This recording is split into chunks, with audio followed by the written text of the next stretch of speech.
Olá pessoal, tudo bem? Na aula de hoje a gente vai trabalhar com a função PGTO, que está dentro do grupo de funções financeiras do Excel e vai permitir que a gente calcule o pagamento de um empréstimo de acordo ali com uma taxa de juros e pagamentos constantes. Beleza? Eu tenho duas determinadas situações aqui. Eu estou querendo financiar, por exemplo, R$ 100.000.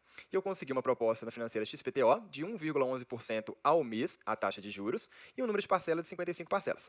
E na financeira ABC, esse mesmo valor eu consegui numa taxa mensal de 1,14 e um número de parcelas igual a 45. É muito importante que a gente tenha em mente que o número de parcelas, que é o meu número aqui de períodos, ele tem que estar conversando com a taxa de juros. Como assim? Se eu estou falando de parcelas mensais, a taxa de juros tem que ser mensal. Se eu estou falando de parcelas anuais, a taxa de juros teria que ser ali anual. Então essas duas informações, elas precisam conversar, senão você vai ter cálculos errados, beleza? Vamos então abrir aqui a função PGTO na guia de funções para a gente poder entender detalhadamente todos os argumentos dessa função.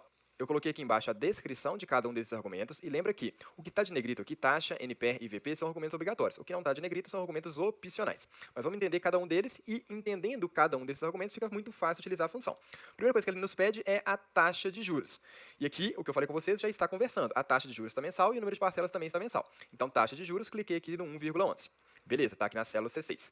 Número de períodos é o número de parcelas, ou seja, o número de pagamentos, que normalmente a gente faz ali mensal. Podem existir situações diferentes e aí você tem que conversar a taxa de juros com o número de parcelas. Ou seja, se eu estou pagando semestralmente, por exemplo, eu deveria ter uma taxa de juros ali semestral. Então você precisa sempre estar atento para fazer essa conversão. Aqui já está mensal com mensal, então o número de períodos são 55 meses. Cliquei sobre ele. Ok? Valor presente. Ou seja, qual que é a quantia que eu estou pegando de empréstimo ali? R$ 100.000. Cliquei aqui no R$ 100.000.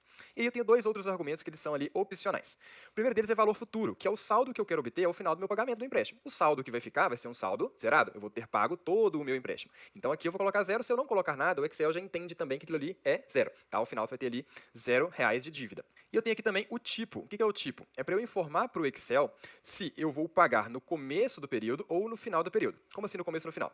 Normalmente eu pego o empréstimo, depois de 30 dias eu vou lá e faço a primeira parcela. Eu vou lá e pago a primeira parcela.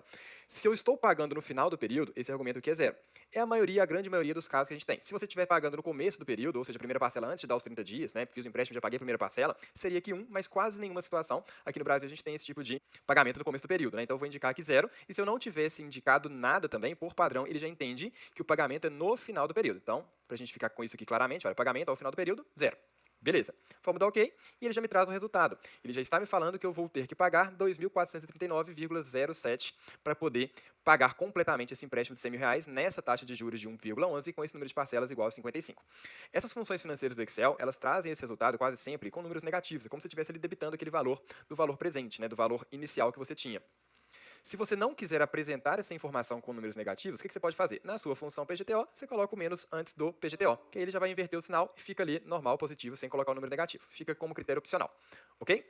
Então, fazendo aqui do outro lado agora, eu vou fazer diretamente, sem abrir a função, igual PGTO. Poderia arrastar também, mas só para a gente fixar. Taxa, cliquei sobre a taxa. Número de períodos, cliquei aqui sobre 45, então vou pagar 45 parcelas, que tem uma taxa de juros mensal de 1,14.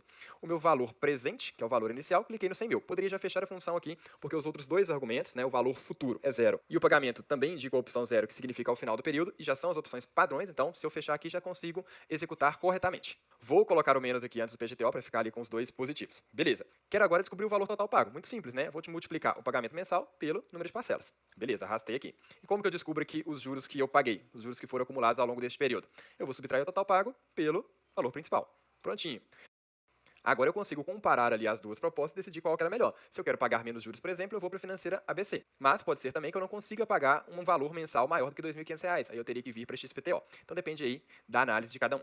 Tá legal? Espero que vocês tenham gostado. Até a próxima aula. Tchau, tchau.